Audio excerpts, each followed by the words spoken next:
Alright, so the first thing that you want to do is create a nice smooth trace of the face that you'll be painting. And this is going to be just a very, very thin layer. This is not the perfectionist layer that you really want to be focusing on. This is just our guardrails. Think of it like a bowling alley so that when we do get started, if we ever do move off track, then we're able to just get back right to the center. All right, you can paint without the guardrails, but I think that this is something that I wouldn't want to miss if I'm trying to learn or if I'm trying to create a realistic looking portrait. So these guardrails, I paint it with the color burnt sienna, because burnt sienna is a color that isn't really too dark and it's a color that dries pretty quickly. So I just mix it with a little bit of my paint thinner. It's called Gamsol. And I just mix it with my brush on my painting palette. And I always start with the forehead because the forehead is a very easy area to paint in general, because you're just painting a square at the top, and then you can base all of your proportions off of that very easily. So it transitions easily to my eyebrows. You see that the eyebrows, I just made it right underneath the forehead, and then from here I just gave it like an inch space between the eyebrows and the eyes, and then the eyebrows just connect directly to the nose as well. And from here you can create an easy transition to the lips, and then finally the lips to the chin, and you pretty much have a finished face right there that you can follow every single time. And I go over all of my painting processes and all of my tips and tricks in the free 7-step guide I have in the description on how to paint portraits. So you should definitely check that out. It's also going to make you join my emailing list, and over here I have some more free value for painting and if you want to get really good. So now I'm just creating the left side of the face too, just creating all my proportions, making sure that is right. And sometimes you can mess up this layer too. It doesn't need to be perfect on your first run. Trust me, you're going to be painting over it in the first place. So this is just like to help me and my eyes make sure that I'm going on the right track, and making sure that I'm not going astray, because I've painted without the guardrails, and I'm like, after you practice a lot of times, you'll definitely be able to paint without the guardrails. But I always like to do it just to make sure, and just to really build a habit of like getting all my proportions in the right place. So after you finish painting this layer, then you always want to make it dry. All right, don't paint right on top of this, because if you try to mix some colors with this burnt sienna, then it's gonna smear and it's gonna show on your finished product, and it's gonna be a mess, and you don't really want that. You want everything to be clean. So definitely let this layer dry for about an hour, or until it's dry to the touch. And it will dry pretty quickly because we used a pretty fast drying color, and we also used the paint thinner, which changes the properties of the paint and makes it dry like about 3 times faster than it normally would. So that's not really going to be too much time between this, so you can just go on a walk, you can go outside, just prepare all of your other materials, like get everything else that you need before you start to go back on top of this, and we go in with our shadowing stage, because that'll be the one that comes after the guardrails and the tracing stage. So when you're painting too, if you want to get really, really good, you just need to stay consistent. You can't expect the results off of day one, and if you expect the results off of day one, then you will actually be disappointed, because nobody starts off something and then they're immediately good at it. Nobody does something for the first time and then they have everything that they need. They might have some sort of natural talent, but I don't really think that talent is the only thing that plays into the equation. You're able to build anything with just consistent practice, because I actually didn't have talent when I started off with my painting process.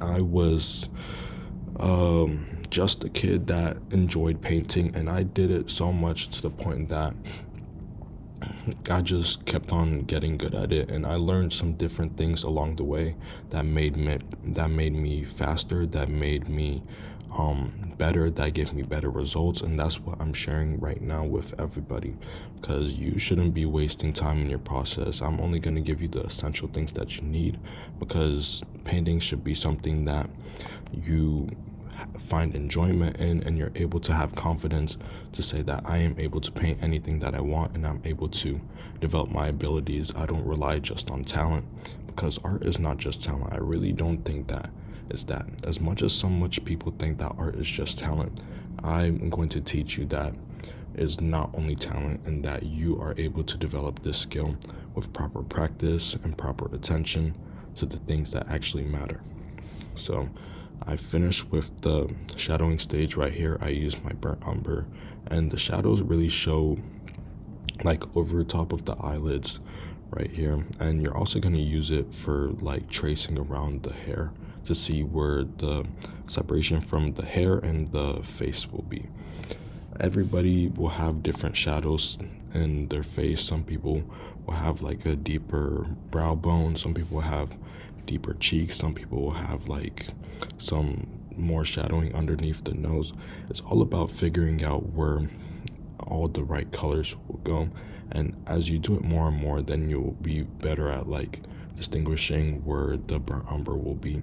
And we're not going to finish off with the burnt umber. We're going to be painting on top of this with some black to really give some good depth in there, but I don't like to go in with black until all of my other colors are laid out.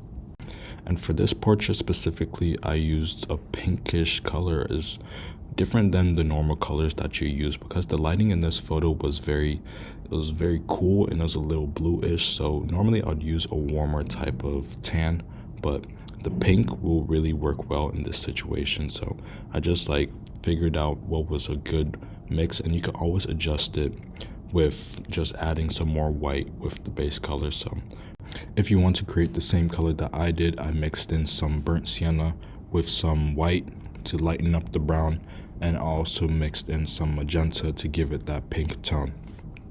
But now I'm working on the lighting. I'm creating different ranges as well with my yellow ochre, because on the light of the face is a little bit yellowish, and you really want to capture that light, and also the shadows as well, like I'm doing right now.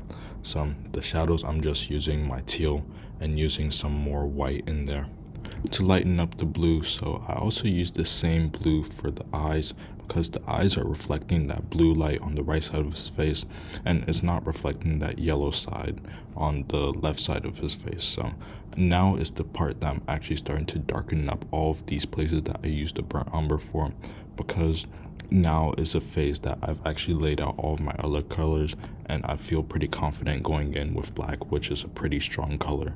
And when you use black and you put it in the wrong place, it's going to be kind of hard to clean it up, because you'll have to do a lot of wiping, and you're going to mess up all of the colors that you already laid down. And oil color is a thing that it's very easy for it to smear, so you need to be very specific. You need to be very careful with everywhere that you lay it down. So when I'm going in with my stage right here, where I'm just deepening up any places where there's some extra shadows, I'm using my larger brush, because I want everything to blend smoothly, and I don't really want the brush strokes to be seen on this stage, rather than like some other places like where the light is reflecting. So when you're darkening up places, you're just going to be putting paint on top of places where paint already is, and you're just creating a nice smooth transition. And what putting paint on top of paint does is it makes a thinner layer, and it just darkens up some areas rather than actually laying it. So you see the middle of the forehead, I just put up straight paint, but if I were to go on top of it again with some white, then it will just lighten it up the area that is already there, and it wouldn't really change the colors that I laid out on the first place. So to recap all of the steps that I've completed so far, is that first I created my guardrails with the burnt sienna, and this was just creating the underpainting. This was tracing where the eyes will be, where the forehead, where the nose, and where the lips will go.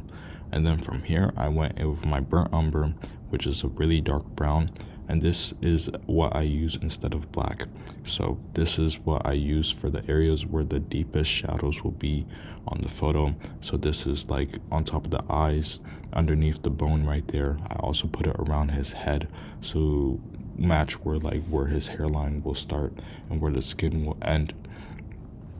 And after I did that, I went in with my darkest tan colors, and the darkest tan colors go like in the eye bags and on like underneath the nose and around the cheeks, underneath his bottom lip as well.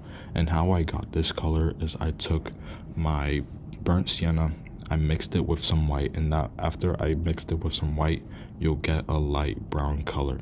And with that light brown color, what you want to do is to mix some magenta in there, and when you mix a little bit of magenta in there, you're gonna get a pinkish tan color. And you can adjust this with some more white, or you can darken it up with some more magenta.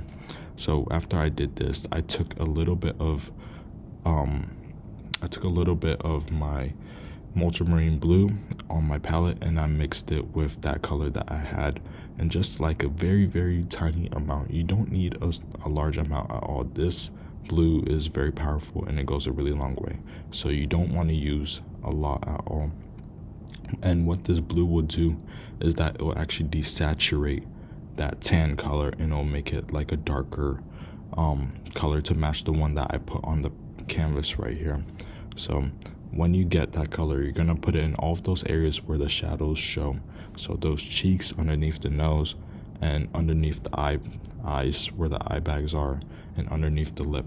And then from here, what I did is I just used some white to lighten up that dark color, and I put it on those areas around the darkest colors to create a nice smooth transition between the darks and the lights. So I continued doing that all the way until I got to the lightest color, which is seen like in the middle of his forehead.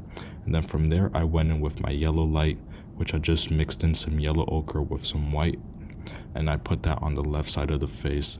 And I just used a very small amount. This is not large at all. Just create that transition as well. You want to blend everything with a clean brush. And then after that, I put the blue on the right side of the face to create that blue lighting. And then from here, it's pretty simple. You just go in with your blacks to match where all of the browns were.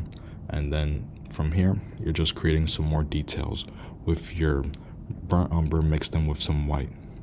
So those are all of the steps that I followed, and that's how I got to the place where I am right now. And again, I want to guide you to that free 7-step guide that I have in the description for painting portraits. This guide makes it very simple, and you're able to follow it every single time that you're trying to paint, whether it's your mom, your grandma, your dad, your sister, anybody that you want to paint. I break down the steps that you need to follow over there, and I'm using those steps as well in this video. So in my emailing list, you're not only going to get access to that free 7-step guide on how to paint portraits perfectly every single time, you're also going to get early access to my coaching, where I'm going to answer all of the questions that you have. I'm going to critique your art. I'm going to take you from where you are right now all the way to the place that you want to be, because you should be confident in the art that you make as an artist. All right, so it doesn't matter what level you are.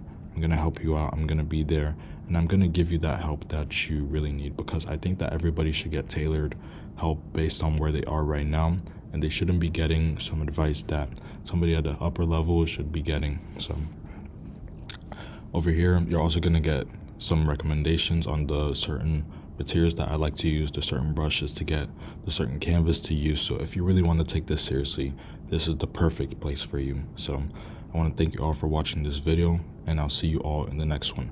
Click that link if you want to get access to the coaching.